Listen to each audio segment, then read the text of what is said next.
Hi, I'm Sarah from Heirloom Creations, and our ruler of the month is the folded 3D Mariner's Compass by Cheryl Phillips of phillipsfiberarts.com. Now, I got to meet Cheryl when I was a teenager, and when I saw this technique, even way back then, I was inspired. This quilt behind me here is a quilt I made for a Moda Fabrics Challenge many years ago, and it currently hangs in my living room, and so I get to enjoy it every single day. Now, you think of a mariner's compass and you think, oh my gosh, that sounds like an advanced quilt block. If you're a beginner quilter, take a look at these techniques because I bet you'll amaze your friends. In the packet, there is a booklet with color directions and two acrylic templates that we're going to show you how to use. Now, you're really going to be amazed how we create the 3D inserts and wedges that are all sewed together. Now, you are going to want to click on the link down below in the description of this YouTube video to follow our blog, see these quilts in close-up pictures, and be able to follow along with extra instructions. In the package, you're going to find full color instructions for how to cut all your wedges and also yardages for doing a single mariner's compass all the way up to a king or queen size. Now check out how 3D this really is. These are all wedges and they're sewn together, tucked inside. And your templates that we're going to show you how to use, you can even fussy cut. So you can see where I've done the pink in the middle and then had the yellow out here. Take a look at how the back's going to look. It's going to look like it's got all these little inserts. And we've also pressed the seams open as we go. So let's take a look at how we're going to get set up. So first off, on the templates, you get two of them in the set. This one is going to cut all the inserts or all the background colors. And then this one is going to cut three different sizes. Now we've also added the true grip, so that's so they don't slip around as I cut on my fabric. So let's start off by cutting our strips of fabric. You're going to cut from the directions a variety of sizes. So we'll start off with our background and our insert tool. We're going to cut 32 of these, and you can just see that you just need to lay this on your fabric, cut, and then flip back and forth. 32 will make a circle. Then you're going to start off by cutting here. Now these are where those lines come in. If you want a fussy cut, you're going to line that up on your fabric so you get the same cut from each one as you go. So as this one is cut from I think a 6.5-inch strip. You're going to notice that you're just going to line up the tip, and then you'll get this straight along your edges.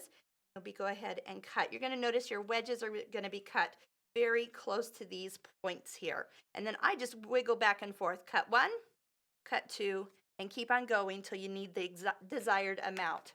The next cut is going to come from a bigger strip. So as you come here, you're going to notice your pieces are going to have kind of a little diamondy effect as we go. So go ahead and cut those. And then the last one, the biggest ones, use the entire piece. And those will come all the way from point to point. Next, we're going to go to our iron and gently press all of our wedge pieces in half. Don't put a big crease in here, but we just need to have it so they'll hold together. And then we'll show you the next step. The first part of sewing is taking each of the background pieces and sewing them together in pairs. So use your nice 1/4-inch seam allowance and then press it open when you're done. Once you have all these together, we're going to start working with the inserts. So this is how it's going to look. These were the three sizes that we cut with our wedge tool, and then we folded them in half, wrong sides together. Okay, so all these are folded and ready to go. Go ahead and start by laying out two pairs of the wedges that you have sewed together.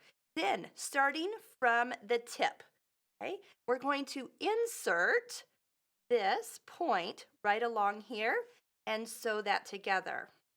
Once you've sewed this together, you're going to have this flap. Now, remember we gently pressed this piece in? Well, now we can use that crease to perfectly center that as we go to press it down. Take your iron from the tip and work from the inside, and you will have a perfect crease. Once you have two pairs done, you're ready to insert the largest piece. Go ahead and take the point, put it at the top here, and then fold that in half and stitch. Once you stitch that, then you'll be ready to see that one being inserted. Once you have that set, it is a good idea to make sure that your edges are perfectly aligned here for your 90 degrees, because this is 1/4 of your mariner's compass. Once you have this piece stitched and this piece stitched, you're ready to put the 2/4 together, but we're going to insert another piece. So get your third color out. This will be the medium size, and place it, point at the top. That will put right there. And then go ahead. Now you're going to notice that all these pieces are going to come together. The first thing you're going to stitch is actually these two edges. They will line up, do a 1/4 inch seam allowance, and then come back and stitch your edges to insert this wedge. Once you have this wedge done, then you're ready to go ahead and insert your other pieces and finish up the rest of your circle. Now, once you get it done, if you want to turn your circle into a square, you do need to add a background piece. And in the directions, there is a template for cutting that particular piece. Now, if you find on our YouTube videos, or click on the link below this YouTube video for our blog. The blog will take you to where you can learn about sewing these curves in very, very easily. So isn't that a great way to do a mariner's compass? It's all stitched down. Now, when you're ready and you're done, your quilting will help hold these from flipping up and moving around. So have fun beautifying your mariner's compass, and don't be afraid of such a complex block.